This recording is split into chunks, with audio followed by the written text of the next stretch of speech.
What's up, NFL fans? It's your boy Kevin Phillip Fox here with the Legit Football NFL podcast. That was last week's episode, but there was just so many memes from it that we couldn't help but bring it back to start. I'm not here alone, as you already could figure. It was supposed to be a little bit of a Legit Football party today. Like, 4/5 of the Legit Football Avengers were supposed to be here for this episode. But alas, you got the meat and you got the potatoes. I'm talking about Adrian Revito from Down Under. Apparently the only two guys on Legit Football without a life. Yeah, it seems that way. I mean, you're gonna get Iron Man and Spider-Man. Like, they're the staples of the event. We're doing good. We're doing all right. It's gonna be a good episode. Would you say they're the staples, or would you say Captain America's in the staple? I think all the Avengers are great. So it's really a matter of taste. Yeah. If we were going by my hair, I'm probably Thor, honestly. Yeah, that's very fair. And by your dashing good looks, you're probably Captain America, honestly. Stop it! But unless we went by your continue. Unless we went by your temper, then you'd have to be the Hulk. But yeah, well, one or the other. Right. Well, we got Armand here with his very classy NSFW photo here saying, hey now. We also have 49ers Faithful Forever in the chat. Bang, bang, Niner Gang. 13-4. A little spoiler for what our show's about in case you can't read. We're doing over-under win-loss predictions. It's going to be really fun. This is one of our favorite shows. We revisit it every year. Last year, if you listen to me, you probably made a couple grand because I told you to smash the over on Houston. Told you to smash the over on Buffalo. Actually, I wonder if I've got last year's results. Yeah, see if you can find them because that would be very. While you're waxing poetic, that'd be very entertaining. I mean, one of my favorite things to do is wax poetic. What's up, 49ers Faithful Forever? We love you. He says, "What's up, fellas?" Not much, man. It's Friday. I'm in LA, so it's unbearingly hot. It's getting to that time of the year. But fear not. I have a really nice par 3 near me. I golfed 9 this morning. Shot awful. So, did you really? Oh, yeah, dude. I just started this summer. I mean, just a terrible sport. Oh, Armand, I promise you on everything I love, we will get to whatever it is that you're looking for. Oops, you popped it up. Let me just Armand, resident Adam Schefter of our show, really dictates the tempo here. Where he said, I'm here for the opening show banter, but let's get into it. So without further ado, Trevor Lawrence signs an unbelievable contract, $55 million a year. Well, is it 5 years or 6 years? Remind me. It's an extension. I'm pretty sure it's 5 years. I'll bring up the actual contract because 5-year extension. And we are in not only a new market for quarterbacks, but a new realm of the market here because Justin Herbert, Trevor Lawrence, who was it that got paid a couple even days ago? Yeah, Lil Bro in the chat. What's popping, Lil Bro? How you living? Good to see you. What's happening, man? Lil Bro. Yeah, 5 years. All right, so 275 over 5 years includes 200 million guaranteed. God, now you're making me think. We talked about it last week. How have I lost this? Because it's not Tua. We know that. No. Hold on. Sorry, you can hear my keyboard typing. I love you, fans. Please don't leave us here. Wait for us. It was the receivers who reset the market last week, but what was the last quarterback that just got a bag? What does Dak and Tua get? That's the question. That's what this is turning into. How are we losing this? All right, so we've had Jared Goff. He got extended. Goff got a huge one. Yeah. Maybe it was just Goff. Maybe it was just Goff. You know what? I know we talked about it last week. Yeah, it was 2 weeks ago. Last week we talked about the receiver market. Anyways, without further ado, Adrian, this Trevor Lawrence discussion, we can't really postpone it any longer. He's been famously dubbed on this podcast as the prince who was promised. We all remember just how high the expectations were. Former number 1 overall pick, sloppy first year, better second year. We keep waiting for Lawrence to enter that top 5 conversation. Is that not going to happen at this point in his career? I don't know if it won't happen. I think, the thing with this, right, is he's played well enough to earn an extension. And the whole resetting the market thing, it's a bit of a trope at this point. Like it used to mean something. It's always gone up and up, but I felt like it used to be a thing. Now it's kind of like as long as you're doing passable quarterback play, which he is, he might not be in that top 5, but he's in that top 10 discussion. Not even discussion. He's in top 10. You said passable? You said passable? Were they even in the playoffs last year? The Jags, no, I don't believe they made it. They got knocked out. But he played well enough. But is that really passable for a first overall pick who took you to the playoffs the year prior, won a playoff game the year prior? Is not making the Yoffs in your 4th season, or even I think it's 3rd season. Is that passable? No.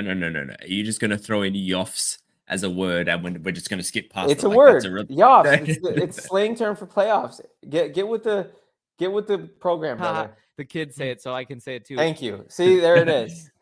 Here's a comparison for you. So this is from the Legit Football headlines that came out today. So through 50 career games, Lawrence has got 235 passing yards. That's against average, sorry. That's against Burrow's 270 over 52 career games. 1.16 passing touchdowns against 1.86 for Burrow, and a 20-30 record, 1-1 in the postseason. So I guess when you look at the stats as they are, he shouldn't be resetting the market. And I guess that's my point. He's not the best quarterback in the NFL. He's not even close to the best quarterback in the NFL, but he's getting paid the most money because it's just the way the market works. And it signifies just how important the quarterback position is to a team. So, we've all seen teams be absolutely loaded. Look at the Jets last year as an example. Sorry, Armand. And you got Zach Wilson playing, and look, and I've got a drop for this. What are you talking about? Oh my God. You know what I'm saying? Yeah, that's gonna get some runtime. I love me some what are you talking about, Adrian? What are you talking about? So you've got to kind of you got to take it with a grain of salt. Yeah, he's at the top of the scale for getting paid. Here's a comparison. Patrick Mahomes getting 46.4 million per year. So he's getting 8.6 million more than Patrick Mahomes. Yeah. And that's just that is just the nature of the quarterback position in the NFL these days, and the way the cap is going up. Yeah, I gotta be honest, Adrian. I don't fault them for paying him. I think you have to. And Tua Tagovailoa famously, a handful of weeks back, was kind of roasted for it on the internet. But they said, you're seeing all these quarterbacks sign deals. Like, what are your thoughts on it? And he said, the market is the market, right? And it's just the truth. Like, you can debate it all you want, and you can argue with a wall about whether or not it's worthy. But this is what teams are showing us the quarterback position is worth, even if you're not a top 5 guy. In Trevor's case, he might not be a top 8 or 9 guy. They're probably forecasting a little bit of growth, which makes sense. But, at Tua's ceiling, let's be real here, Adrian. You're starting an NFL franchise today. Let's say both guys reach their ceiling. Who's better? I mean, it's hard because I'm not a Tua believer, but there's no denying the stats during the regular season. And actually, not even regular, I would say during the first sort of 13, 14 games of the regular season. There's no denying Tua's stats. Yeah. How much of that is system? How much of that is pieces around him? If it's me, if I'm starting a franchise today, I think I'm taking Trevor Lawrence. If nothing else for the injury issues that come with Tua. But that's what I'm saying though. If they both reach their ceiling, right, which we've seen them both arguably at similar to their ceilings, and Tua's was better. Tua was higher. Yeah, that's fair. He has absolutely played higher. So $55 million a year. Could you imagine with what Tua's done in Miami so far, justifying paying him close to $60 million a year? But I think that's what it is. Maybe from what we've seen so far is their ceiling, whereas what you would expect the ceiling to be, which I appreciate is not facts. What you would expect Lawrence's ceiling to be based on what you've seen. I guess I'm talking about both sides of my mouth because we would have expected to see it maybe this year that's just passed and we didn't. Trevor did get a little banged up. He did have a high ankle sprain that looked like it was a lot worse, and he refused a cart and he limped to the locker room. I don't know if you remember that hilarious clip where he walked all the way from the field to the trainer's room on a bum ankle. Do you remember that? I don't, but I do. Yeah, Taylor is like his attitude towards the game. I do like. He's a tough guy, and you know what? Yeah. And he's done some good things. I don't hate him. I'm not here to poo-poo at the contract or at him as a player. I think the market is the market, and teams are telling us that even middle of the pack quarterback play is going to get you record-setting deals because that's how important the quarterback position is. You said it yourself. Oh, it sucks, but it will make me so mad if Tua resets the market. I'm sure he will, but I don't know why that will annoy me more than like Lawrence. We got some people in the chat who are really not into 49ers faithful forever is not into Trevor. He's kind of ripping into Trevor a little bit. And I appreciate the honesty. Yeah, I think he's. I don't know if it's Jags O-line. I don't know because I mean they got him weapons this offseason, if Gabe Davis counts. But they got Zing. Brian Thomas Jr. They have Christian Kirk. Evan Ingram's a great player. ETN's great. I think you got to bolster that line, and you got to keep Lawrence upright and healthy. It'll be really interesting to see whether or not this contract ends up looking like a good deal or a bad deal. I'm inclined to say that it's, even though it's an overpayment, I think it's necessary to keep your guy. So I'm not mad at it. Well, I'm having a look just at the breakdown of the figures, right? So he gets a signing bonus of 37.5 mil done, right? Yeah. The cap hit in the first year is 15 mil, then 17, then 24, then 35, then 47. So it goes up and up. That 2028 year is kind of a nothing year because there's no dead cap if you get rid of him. So it's kind of like a 5-year extension, but really after 4 years, you could get rid of him without any consequences. And we've seen court teams this offseason and last offseason in historic fashion eat dead cap just to get guys out of their building.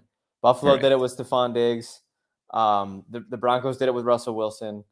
So it's not unheard of anymore. I would really call it a 3-year deal, right? Because in 2026, it's a 66 mil dead cap hit. After that, it's 29. 29 isn't eatable, especially in 2027 when the cap goes up so much. 29 million is an eatable cap. Yep, and 49ers faithful forever. You put it right here, killing the market for Purdy next season. Next season with the Brock Purdy discussion, Adrian, we got 12 minutes on our show on Trevor Lawrence. Brock Purdy with the discourse around him, like 3 episodes. 3 episodes because 3 fuller. Everybody's got an opinion. Everybody and their mother has an opinion on Brock Purdy and whether or not he's worthy of an extension or whether he's a good quarterback or not. And you know what? I think the nuance of it, and I'll get into this for you, 49ers faithful forever, because you're clearly really invested in the episode, and we like to cater our show towards people who are here. Bro, I like Brock Purdy a lot. I think he gets an unnecessary amount of flack and guff, if you will. But I don't disagree with Cam Newton in that he is a game manager. And I don't think it has to be such a bad thing. I don't think people have to look down on that. Tom Brady's the greatest game manager of all time. Yeah. I think you may have made that point. You may have made that point before about game managers seems like a dirty word and it's not. And I agree with you on that. Yeah, 100%. So, I mean, when you're in a system that works like that, what's the problem here? Yep. We also had Uncle Mello in the chat. I agree. Russell Wilson's deal with the Broncos, worst deal ever. Yeah. What about a posted Deshaun Watson? We have to see because that one is not, the writing's not on the wall there yet. I mean, theoretically it is. I mean, it is for me. It's been. Let's pretend. So Deshaun Watson's guaranteed for another 2 more years. Let's pretend his next 2 years are an average of what he's done so far. So 250 odd fully guaranteed contract. Would we call that the worst deal, or would you call Russell Wilson? I still think Russell's is worse because of the dead cap and because of what they gave up to get him. Yeah, look. You know what? I think you're right. I think Deshaun Watson, he's been next level bad, especially for fantasy football. But in real life football, I mean, the Browns. I mean, he didn't play, but they did make the playoffs last year. The Yoffs, if you will. Yeah, if you will. Yeah. So good discussion on T-Law. I know we have a lot to get to today in our main segment. So if you want, I'm down to just rip the Band-Aid off and just get in there division by division. Do a couple minutes on every team. Before we do, I have to acknowledge this. So in the AFC last year, you were, and this is not a lie, 16 for 16, correct? Under the over-under. Stop. So to go. And I was 14 out of 16, correct. But when we went over to the NFC, hold on a second, 8. So you had a 50% strike rate in the NFC, so 8 and 8. 2, 3, 4, 5, 6, 7. And I had 7 wrong. So what's that? 9 and 7. So realistically. So I beat you by 1. Yes. And I was perfect in the AFC. Perfect. Because obviously with the over-unders, we talk about the over-under set by DraftKings Sportsbook, and the odds are all roughly similar. If you were to have betted every single one that you recommended, you would be in the significant green. Okay. Wow. You didn't know that, did you? We didn't even acknowledge this. We need to talk about this. We might have to clip this and put it on socials because that's crazy. That's ridiculous. Well, let me start off strong. Let me get hot here. I didn't know it was going to be that crazy. Why don't we start off with the very beginning. What do you got for me? Any preference in division? AFC East, always. Let's start it. All right. In fact, let's start with your Buffalo Bills. So DraftKings has them at 10.5 over under. And I know where you're going, but explain it. This is a tough one. No, this is 10.5 is tough. It's a tough one. I didn't expect you to think it's tough, but it's tough. It's really tough. I will take the over because I do think King of the Hill rules apply, and I think the Bills are going to be a great team this year. I was thinking today, we're just doing over under. I was thinking today about the whole prediction, like playoffs and season awards. I can't quite get behind them for too many season awards outside of. I don't think Josh Allen's going to be the MVP. I just think that the stats are going to regress too much with the depletion of weapons. But that being said, the Moneyball approach to the weapon room and also the ascension of Dalton Kincaid, I think this is going to be a great year for Buffalo. I think when I statted out wins and losses, being conservative, I had them at 12-5. They're Buffalo, so they'll probably lose one that they should win and win one that they should lose. And I think I'm comfortable saying this is 2-game padding for this prediction. I think I feel good about them going 11-6 at the least. I can say that one with my chest. Okay. I'm gonna regret. It chagrins me, but I'm gonna take the under. And the only reason is that the Bills they're tied for the 6th hardest strength of schedule. So your opponents last year had a 500 over 500, 5.16. So 0.516 win rate. I'm a little worried about Shakir getting injured in minicamp. I know we haven't spoken about that here. And so I just don't hate me. I don't. I am so angry. Don't be so angry at me. And you can take it out of me, the Packers, although I don't think you can with their over under. Let's throw 50 on it. You and me. I'm really tempted to take that bet. I don't know if I can back myself on that. All right, hold on. 49ers faithful, Team Kev. Uncle Mello says Allen's interceptions have to come down by a lot. He threw 18, career high last season. An absolutely disgusting number. But let's be real here. Game script matters, right? And a lot of those interceptions came on 3rd down when he's trying to force something deep down the field. It's called an arm punt. I don't know if we've talked about it on Legit Football, but interceptions thrown when a punt is on the other side of an incompletion are just field position flippers, and they're no different from a punt. It's called an arm punt, and I'm a big fan of those interceptions. They don't, and I'm fine with that. Yeah, EPA per play, they don't decrease the likelihood that the team will win the game even slightly. Not to mention, he led the NFL in touchdowns by a wide margin, like he always does, and he's a warrior. He's an Iron Man.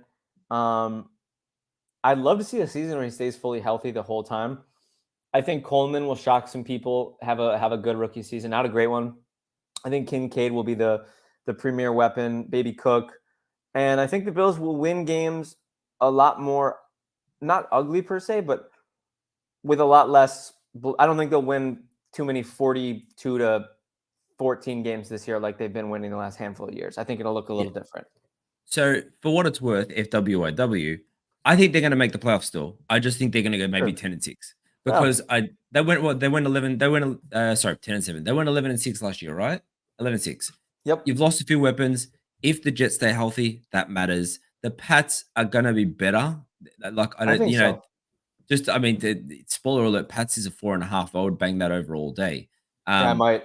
Yeah. So I still think they're gonna make the playoffs. I just think the likelihood of them losing one additional game with a harder schedule, a slightly depleted team, is high.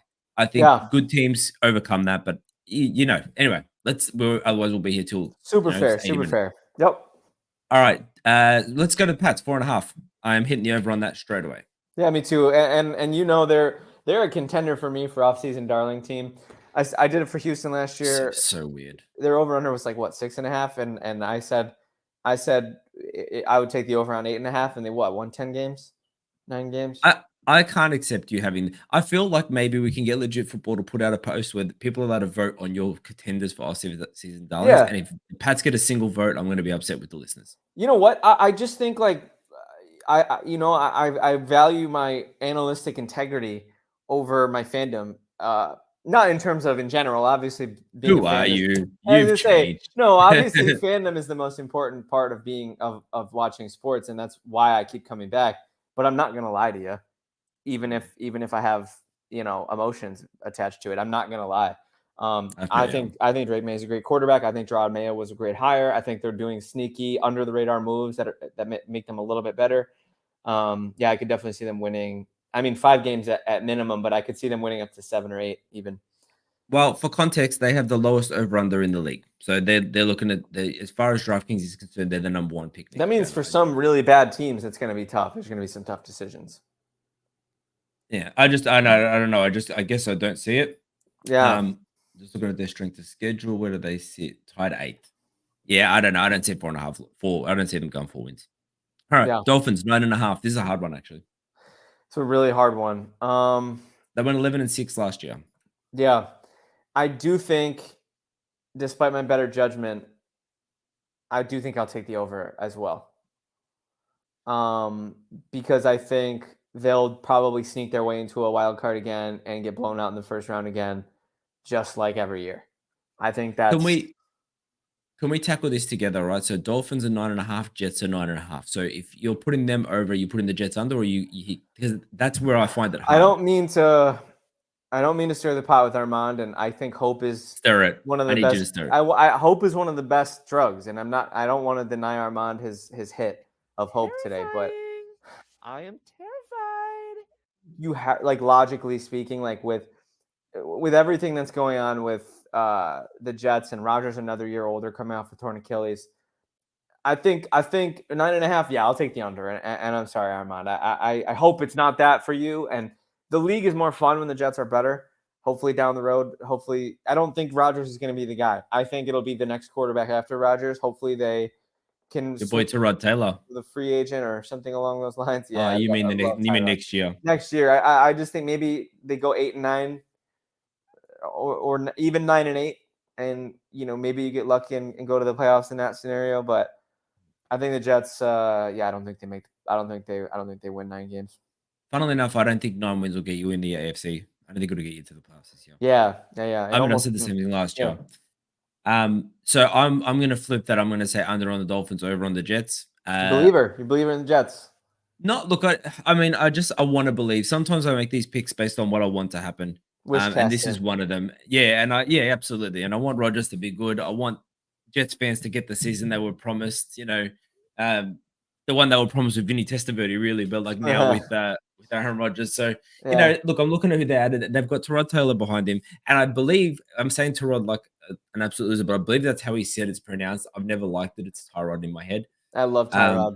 Tyrod's the name. And so to me, that even if Rodgers goes down again, valid. Oh, yeah, yeah.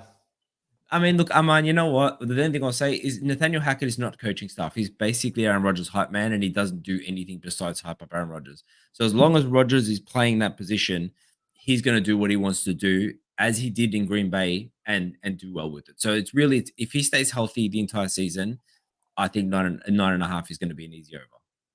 Yeah. No, I disagree entirely with yours, but I think it didn't sound like a disagree was coming. You're like, I know, I was very like disagree.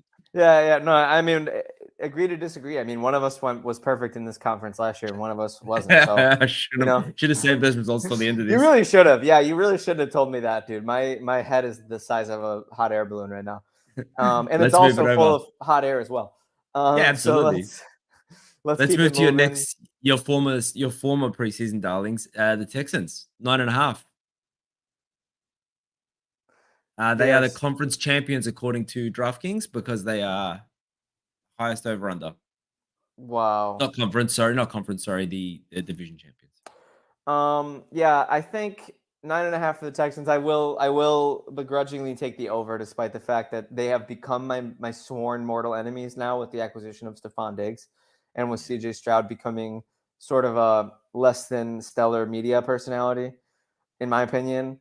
I will still take the over because I think Stroud's a baller, and I think Nico Collins is one of my favorite players in the NFL. And they've acquired Joe Mixon, and their defense has been solid. I think their defense will only get better. I love D'Amico Ryans. I think he'll get that defense playing better than they did last year. And I think the Texans will definitely win 10 games, maybe 11. Can I just quickly, Armand, if this happens, if Hackett got promoted to head coach, find a new team. Yep. Like, honestly, in fact, just the owner should be put into care at that point. Come to the real New York team. We'll welcome you with open arms. The only team that plays in the Empire State. I'm absolutely going to take the over on this one as well. I agree with everything you said. I'm looking at just the pieces they added. So to the listeners, I'm sorry that you're seeing the side of my head, but they've got your boy Stephon Diggs, not your boy, your ex-boy. Yeah, my ex. Obviously, they extended Nico Collins. I know Mixon and Tyler Maximum just said he's almost useless, but he still, you know what? I had a gigantic parlay going on last year, and he still hit his over on yards, on rushing yards. So Dalton Schultz, Daniel Hunter makes that defense stronger. I can't see them losing. No, they're gonna win. I can't see them losing the division. Actually, that's as free money as it was last year. That's as free money as the Bills pick. Just go crazy. Bet the rent. All right. Hashtag bet the rent. We actually need to get that trending. I think hashtag bet the rent is what should be going on now. We need to start using that. All right, Jags 8.5. After everything we just said, highest paid quarterback. Jeez, that's ugly. Yeah, that's a. I mean, look, that's why that most of these are going to be right on the money, but that's a right on the money. They're an 8 or 9 win team in my head. Let me see who they added. I'll take the over. I'll take the over because you don't make $60 million and not win 9 games, and if you do, then you should probably go into witness protection. All right, hold on. Taking the over. So, yeah, that's okay. Who have they haven't really added a strong piece in my mind. I'm looking at their signings. You don't like Gabe Davis? Look, he's okay. No. Severely cracking voice. He sucks. They took Darnell Savage from the Packers. You know what? I'm going the under. So far, I'm going, you're gonna need people to hit unders, and I don't know why. I don't know. I just don't see. Do it with your chest. Yeah, do it. Yeah, I'll say it. Colts 8.5. Same over under. Take the under. I'm sorry, Jimmy. I don't mean to hurt your feelings. You scared about AR? It means Richardson would have to be healthy the whole season, and he would have to not only play great but also put together winning games in his really essentially first full season as a starter. Who's their backup now? I'm not crazy about their defense even slightly, so unfortunately, I will take the under on the Colts. Who is their backup now? Because Minshew's gone. They're backed up by Joe Flacco. That's not a bad backup. Not a bad backup. I'll still take the under. Yeah, I'll take the under as well. Yeah. And then Titan maximum. We'll get your view here. 6.5. I'll take the over. Levis can get to 7. Levis can get to 7. 7 or 8. It doesn't take. I mean, in the NFL, it doesn't take a lot to get 6 wins. They did a remarkable job surrounding Levis with talent this offseason. Yeah, they did. And if he's even half the quarterback that he can be, they'll get 7 wins. And that doesn't 7 and 10 is still a garbage year. No offense. Yeah. But they can do that easily. I think they could sneak into the playoffs over the Jags. I think they could sneak into the 9-8 season that ends up backing them into the playoffs. I believe that. Well, for context, they got 6 wins last year. Yeah. So one more. Added Calvin Ridley. Yep. Added Tony Pollard. Yep. Not that he's a huge piece, but it added him. They got Snead, right? Yep. Yeah, absolutely. I'm definitely going the over on that. Yeah, that's an easy one. Titans offense top 15. Look, bold. It depends what happens to Levis, right? If that first game that he played where he came out, he balled out. If we see that Levis, remember his comeback win against Miami? That's the whole reason the Bills won the division. I'm about to buy a Will Levis jersey. Yeah, I like Levis, man. He's good. I remember in the draft when he fell, and I said that he would be the kind of player to put a chip on his shoulder and not let that slide define him the way Rosen did. I like Levis. I think a lot of people remember in the draft for different reasons, and it might have been who was sitting next to him. Just saying, she was pretty attractive. Well, I think she broke up with him, but not that. Hey, bro, we're both married, but yeah, nah. Yeah. Well, I don't know what you're talking about. I couldn't agree with you more on that. And since we're not a drama show, let's move on. Yeah, AFC seriously. North.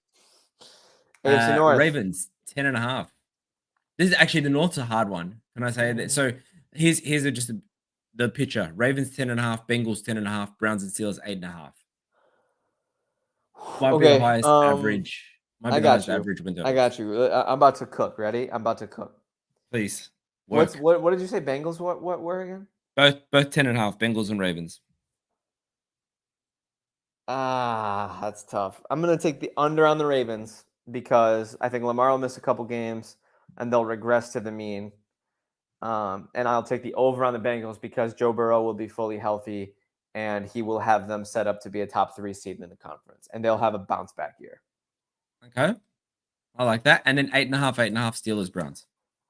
I'll take the under on the Browns because Deshaun Watson is trash, and they will, without the heart of Joe Flacco, regress to a bad team, I think. And hopefully they'll move on from Watson and do another one of those dead cap swallowings that just sets them in quarterback purgatory or financial purgatory for at least a year or two. And I'll take the over on the Steelers because, like Thanos with his fifth stone, Mike Tomlin is inevitable. It seems weird that I'm going to go in reverse order. I'm also going to take the over on the Steelers. It seems ridiculous at this point that we do bet on anything besides the Steelers having a positive record. Yep. What did they get to 8? Were they 8-1 last year? Or were they 9-8? I think they were 9-8. They made it to the playoffs, bro. Sorry, 10-7. They were 10-7 last year. Even better. With Kenny Pickett as your QB1. You got Russell Wilson or Justin Fields. That is an upgrade no matter how you look at it. I'm also going to take the over on the Browns because I feel like the Browns, if they get even passable quarterback play from Deshaun Watson, they have added pieces. They got Jerry Jeudy there now, so they get him another weapon. Amari Cooper's holding out, but they should sort that out before the end of it. And you know what else? Above all else, I believe in the coaching. I think Stefanski's done an awesome job there. Coach of the year, so that makes sense. The Bengals and Ravens are harder. Now, I have historically ragged on the Ravens and been proven wrong time and time again, but I don't learn my lesson, and I'm putting the under on them as well. There you go. Same. I think Lamar is going to regress a little bit. I think Lamar is going to miss some games. I still don't think that they've done enough to address the receiver core there. Who was their rookie? They did sign a rookie in the 3rd round, I think. Devontae Walker. That's the one, yeah. I did draft him. I drafted him in our most recent fantasy draft, but yeah, I don't think they've done enough. In fact, if I look at the offseason tracker for the Baltimore Ravens, it's a lot smaller than anyone else. Derrick Henry makes a difference, I guess, but no. And then the Bengals, I don't know if I believe Burrow to be. I'll go the over. You know what? Whenever I'm really not sure, I'm going to defer to you because I feel like your record speaks for itself in the AFC. I don't know though. I don't know if he's going to stay healthy. I don't know if he's going to have rust. Honestly, as a devout Mafia stan and emotional, passionate Bills fan, I'm happier when the Bengals suck because they sent us home really sad 2 years ago. So they're kind of like if Patrick Mahomes and the Chiefs are the bad boys Pistons, Burrow is like another one of those teams that just keeps us out of the happy land, you know? But I can't, again, analytically speaking, I can't responsibly say that I don't foresee Joe Burrow being built to come back from injury just like he already has twice in his career. That's fair. All right, let's close out the West with your bad boy Pistons. Chiefs, 11.5. Under. Spoiler alert, I'm taking the under. Yeah. Under. That's just too high. That means they have to win 12 games. Did they even win 12 last year? I don't think they did. 11. Yeah. No. Under. They'll regress. I still think they'll win the division, but they'll regress a little bit. I think as well. I actually think the division, not to be a hot take because we've had this discussion many a times, but if Rashee Rice does get suspended this year, I think that could impact their chances of winning the division. Yeah. He's been balling out of minicamp. Of course, man. He's a good player. So I'm going to take the under on that as well. Raiders 6.5. Over. Okay. Show you're working out. Antonio Pierce is a good head coach. Gardner Minshew is a quarterback capable of winning games that his team should win. And the Raiders sneakily did enough things this offseason to slightly get better. They still have Devontae Adams. I'm a huge fan of Zamir White. I hate Alexander Madison. He sucks. Get him out of there. I think Zamir White's going to be the workhorse. So I think so too. I don't think Madison's going to get many touches. And I love their tight end room. Brock Bowers and Michael Mayer. That's a 12 personnel dream. Legit should do a scheme episode because I'd like to stoke the fire of the 12 personnel being the new mainstream thing the NFL does. I think I'll take the Raiders to win over 6.5 based on those factors. Yeah, I was on the fence on this one, but you've convinced me. I'm going to take the over as well. I didn't realize they got 8 wins last year. 8 wins with AOC. Yeah. So I'll take it. All right, this is a hard one. The Broncos 5.5. That's really low. Yeah, it is really low. It is really low. I'll take the over. They got some good pieces. I think Bo Nix is going to be good. I don't think he's going to be great, but getting to 6 wins. How many teams finished last season with less than 6 wins? Probably 2 or 3 or something crazy like that. So there's 2, and then we look at the NFC. I think. 2, 4, 5. Yeah, they could be one of the worst teams in the league, but they also could sneak into that middle. I'll take the over. 6 wins is not crazy. And because I was going to say 6 wins would mean if they were to go under, they would drop their last year's wins by almost half. And I just don't know. Do you buy that? Like I don't. So I'm taking the over as well. Yeah. Chargers 8.5. 5-win team last year. 8.5. Yeah, I'm taking the under. Yeah. I don't think just not a believer, are you? I don't think the Harbaugh experiment is going to work. I think the just funnel the ball into Gus Edwards' hands, give him 300 carries, and count on the corpses of wide receiver 4s and 5s to move the ball down the field. I don't see. I think they'll be competitive in a lot more games. I think they'll be a little bit better than they were last year, but I don't see them getting to 9 wins.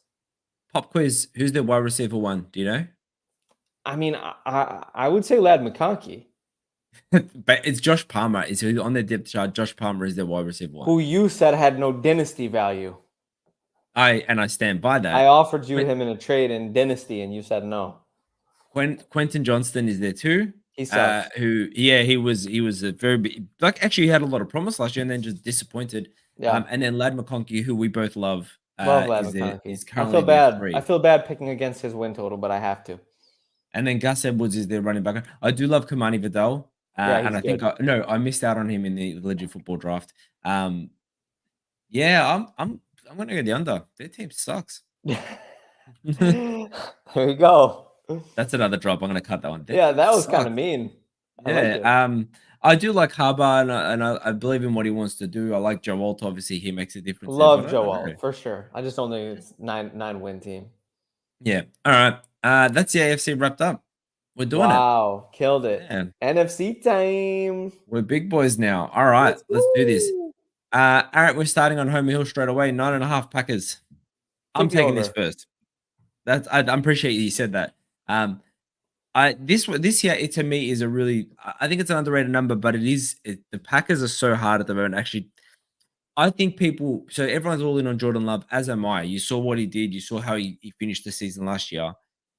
But there's to Packers fans out there, there's a chance he regresses, and there's a chance that was a flush in the pan that we may not see again. And the problem with that is he's going to get a contract this year, so you're with him for the next at least 3 years minimum, and which I'm happy about. I can't stress enough that I am in on Jordan Love.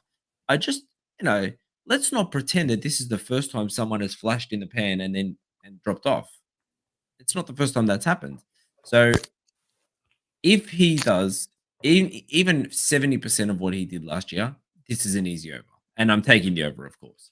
But if he does not, and if Jordan Morgan can't hold that line, if he can't slip into tackle straight away, if Jeff Hafley's defense takes time to pick up, because it's a difficult defense, It's a single high safety defense. Xavier McKinney is in a new scheme. He's going to have to really carry the load there.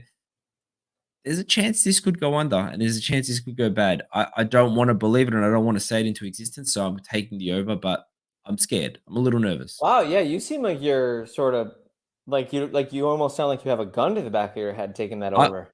No. I'm afraid to get hurt. You know what I mean? Like it's just don't be. They're gonna hit the over, bro. They'll be good. I have faith in them. Good receiving core, good weapons. Just got Josh Jacobs. The line's reinforced. The D is gonna be better. I think. You gotta hope so. Trust the process. 10 wins for sure. All right, you got me. Vikings 6.5 under. Yeah, I'll take the under there. One of these rookie QBs has to struggle. We already took the over on Bo Nix. Let's take the under on JJ McCarthy. Sam Darnold looks like he might be starting, to be honest. That's interesting. Well, then, yeah, even easier. He's been getting the first team reps. Yeah, even easier to take the under then. And he's been more consistent. Yeah, I think this is look. The Vikings are, I don't think you're going to be bad forever, but I think you got a couple of years of pain ahead of you. Yeah, I think so too. Lions 10.5 over. Yeah. They're contenders to win. They're contenders to win the conference. One of the best teams in the conference. Sorry. It's okay. I hate that, but it's true. They're good, and I think they got better. And then the Bears 8.5. You know where I'm going here. I'm going to take the under. It's not easy for me to do because I think Caleb Williams could have one of the best rookie quarterback seasons ever.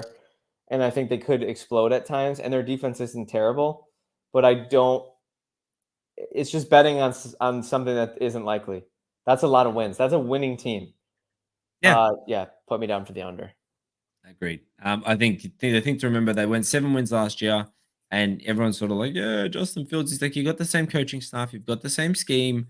Caleb Williams is not impervious to scheme problems. We saw that in his last year with Cliff Kingsbury.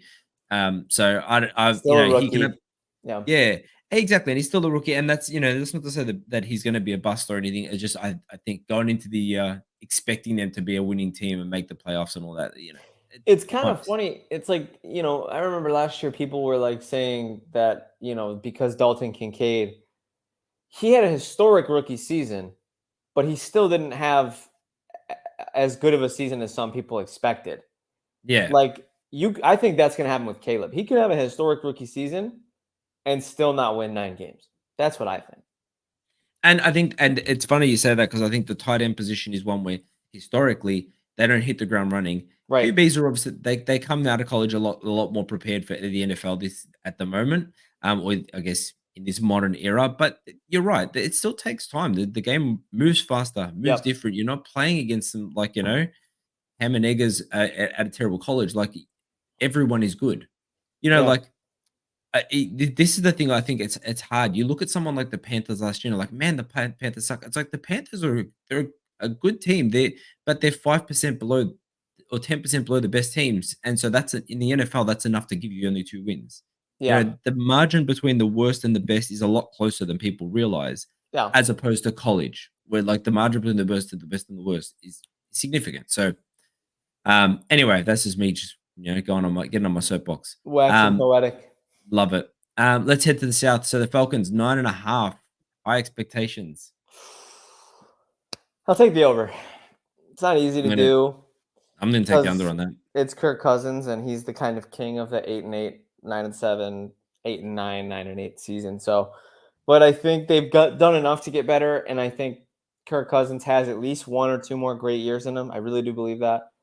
Torn Achilles is kind of a question mark. You guys know he's not 40 like Rodgers, but I don't love counting on great seasons from guys fresh off injury. But their weapons are insane. They've gotten significantly better. Bijan, Drake London, Kirk Cousins. A decent line. I think they'll win. I think they'll win 10 games. I do. I have to pause us. I apologize because really this is bad sport by me. I haven't been paying attention to the comments. Hilarious. Title Maximum coming in with flagrant. Over under on Rice arrests. Let's put it at 0.5. Yeah, he's already got bad odds for that. 49ers faithful just hurting my feelings here, but the truth until they do. King of the Hill rules. Yeah, King of the Hill rules, absolutely. And 49ers faithful, you know what? I wouldn't say I don't believe in him, but I think to me, the writing's not on the wall yet the way some people see it. I think it's so trendy and cool to hate Caleb Williams. I really do. I think No, it's you like don't. I Who do. hates I'm Caleb not Williams a lot of people. He's like a very besides like Packers fan? he's very polarizing, I think. I think Oh, look, he's you know what? People hate him for the wrong reasons. yes, exactly. It's I will accept that. I'm kind of 'Cause, like in on the whole. I love when great players become underdogs because of how much hatred they get. It's the same with Caitlin Clark. I love it. yeah, it's fair enough. It's It's fair call. beautiful. It's a beautiful thing. Was that but now, this is an obscure reference. Was that a Mac Miller Tiny Yeah, Desk reference? dude. What? Nice. How are you gonna snipe that, Adrian? Come on, man. Love that. You're a music guy, aren't you? I actually love. Can I tell you, Tiny Desk is like on Tiny in my Desk is house great. 24/7. Mac Miller's So good. R.I.P. Love Mac Yeah, Miller. absolutely. Actually, the reason I started liking Mac Miller was that Tiny Desk. Like I always thought it was okay, and then I started listening to that. And anyway, Oh, it's so good. yeah, it is fantastic. If you haven't watched it, go check out NPR Tiny Desk on YouTube.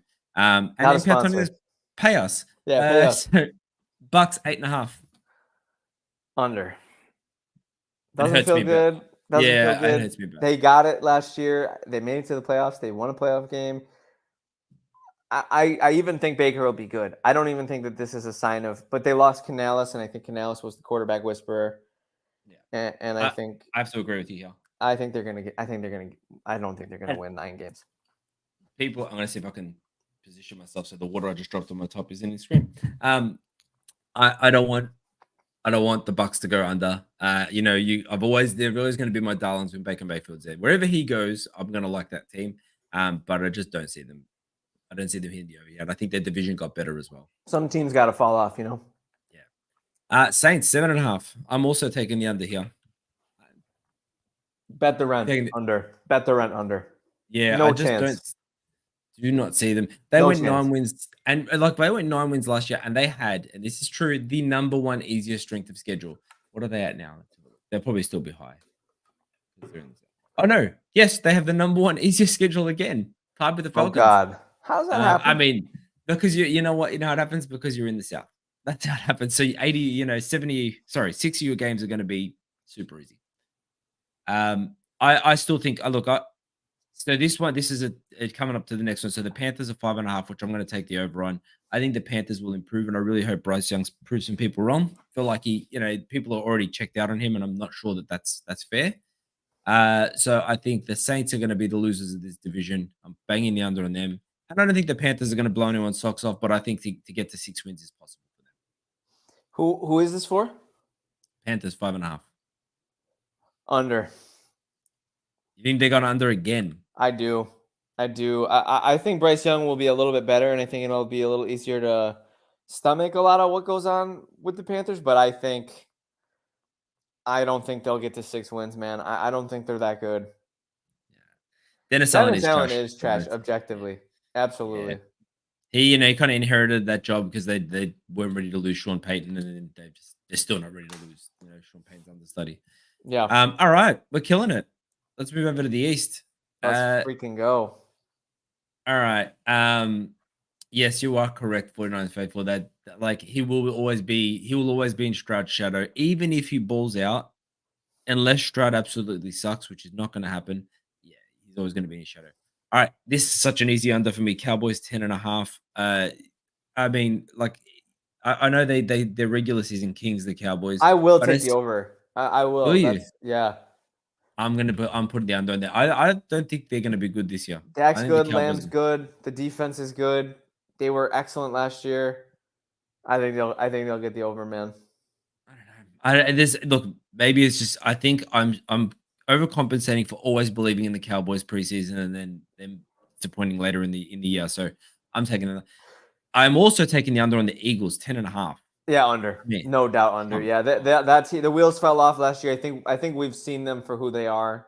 They're fraudulent. Yeah, and you kept Sirianni in the building for some reason. I don't know. Yeah, their collapse last year should be studied. What was it? 10-0 to 10. Yeah, I think they were 10-1. And then they ended up losing almost every game rest of the way, and then didn't win a playoff game. Something like that. Trash.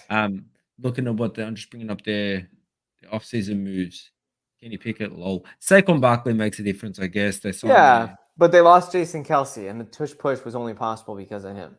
And actually, you know what? I think that's an underrated part of this, which I haven't even considered. The tush push was like, if they were 4th and 1, they were 1st and 10. Like there was no way they were. I would love to see a stat on how many of the tush pushes failed, because I would bet it's gaudy. I know there are numbers out there, but it's gaudy. Back to the word of last week. It's gaudy numbers. Yeah. I really did under for sure. Giants 6.5. Sneaky over. Sneaky over. I can't put them all under. I can't put the entire. No, well, actually, I'm not, because I'm putting the next one over. I'm going under again. I don't believe in your boy, but Daniel Jones, terrible. He'd be lucky to be QB1 by the end of it. Nah. I mean, Malik Neighbors is going to make a difference, but I just don't buy. Devin Singletary is a great player. Nah. You know I love me some Singletary. I know you do. Everywhere he goes, I'll be rooting for him, and I'll be cheering him on. He's a great player. He is the Baker Mayfield to me. He's to you what Baker Mayfield is to me. Yeah, 100%. I love Motor. I'm taking the over. 7 wins, they can do that. They won a playoff game the year prior, bro. They had a bad year.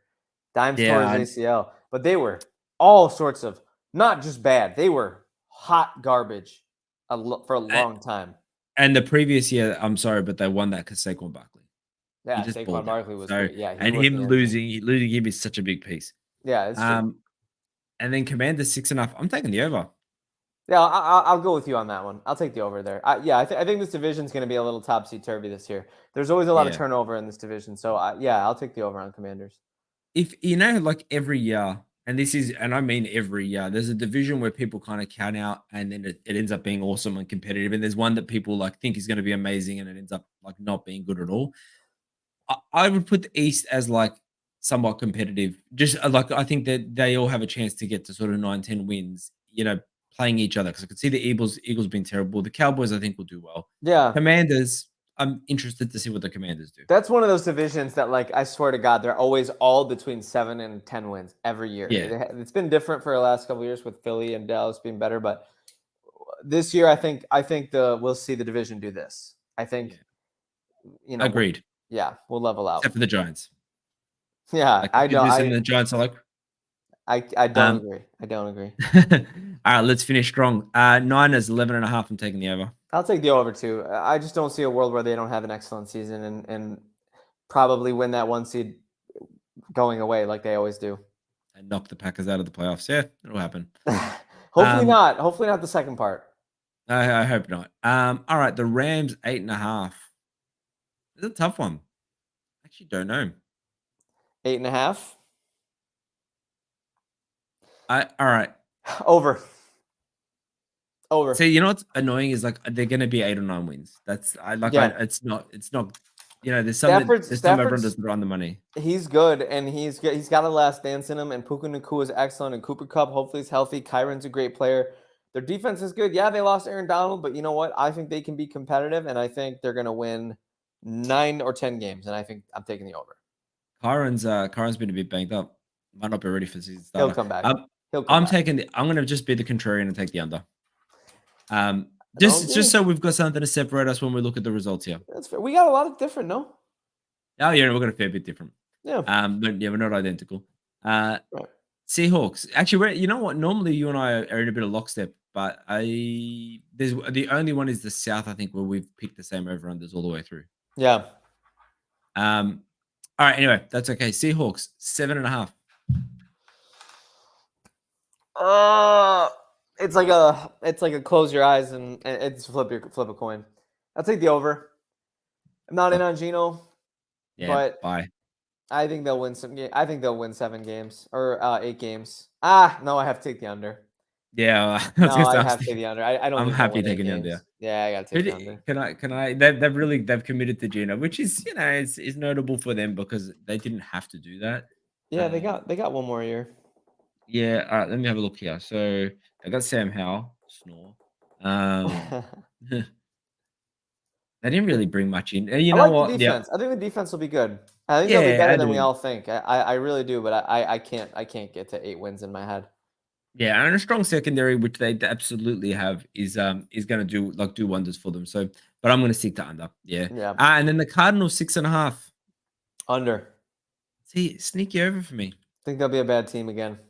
Again, do you Yeah, I reckon? do. They had I do. holes everywhere. I remember when we talked about this pre-draft, we were talking about how the Cardinals have one strong position, which is your safety. And really quarterback. I like Kyler. I think Kyler's Yeah. good. And now wide Yeah, I receiver. actually wouldn't call it a weakness.